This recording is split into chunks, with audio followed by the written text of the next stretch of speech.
po ate. Ladies bike shop po, nandito tayo. Yan, ang kanilang mga bike na available, wala masyado. Hello. Antique, Calvus, Speed 1. Wala masyadong stock.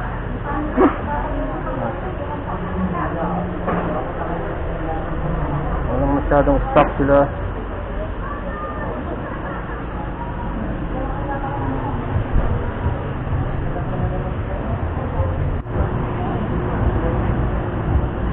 Ano yung mga binibenta niya pong ano ngayon? Bike po, yung mga na-assemble nila ganun? Nasa 6,200 po. 6,200 yung na-assemble nila. Pero ano sir? May discount pa yan? Wala na. Steel pa lang po yung frame niya. Steel frame.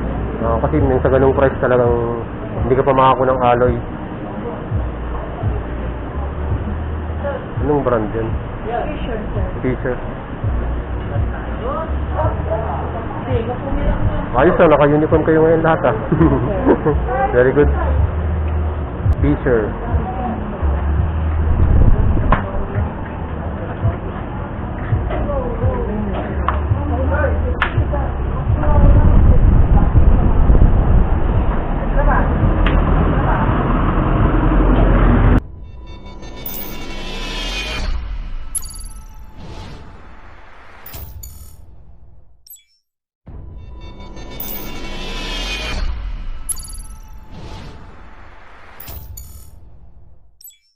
Hello guys, good afternoon, saludo po lahat.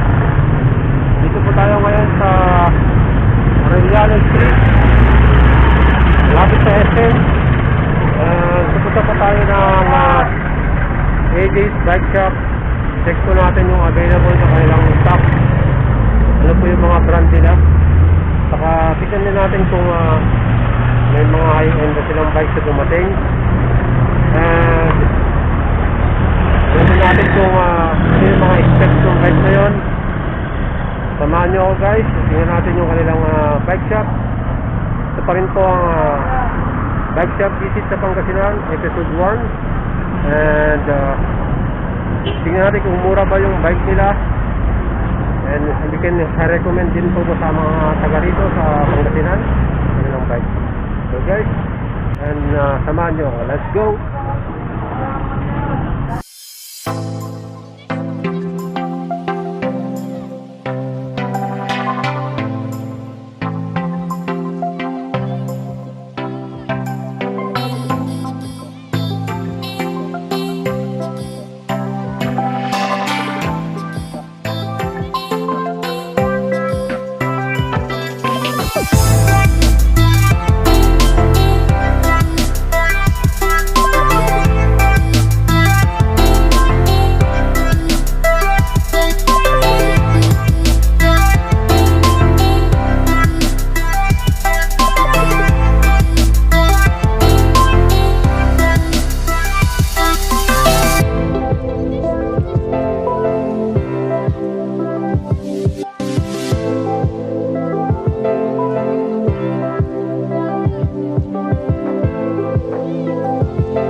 laging display ng bike. Talagang ubusan po ng bike dito na ito.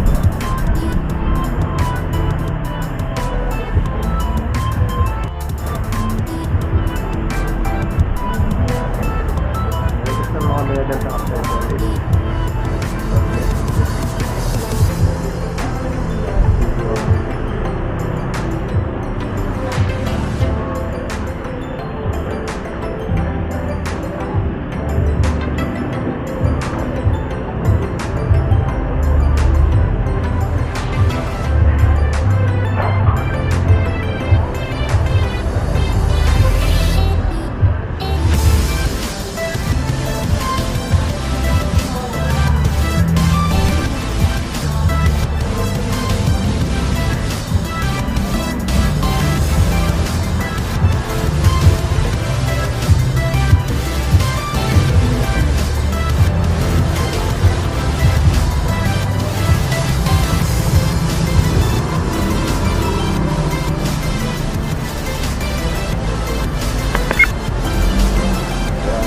Salamat po ha. Thank you po. Basta po. Punta ko sa branch sa Ligayen din. Thank you po.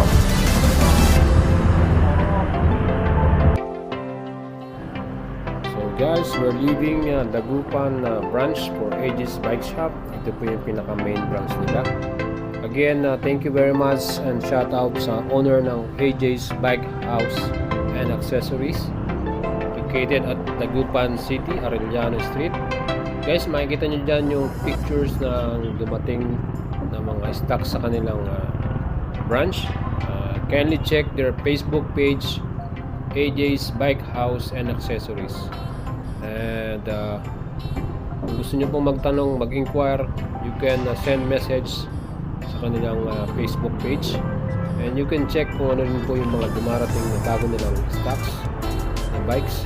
As of now, meron po silang bagong dating na units na bike. So, let's see in their Facebook page kung yung mga bagong dating nilang bike na brand.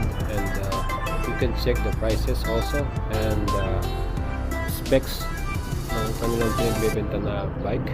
So guys, thank you for watching and ciao!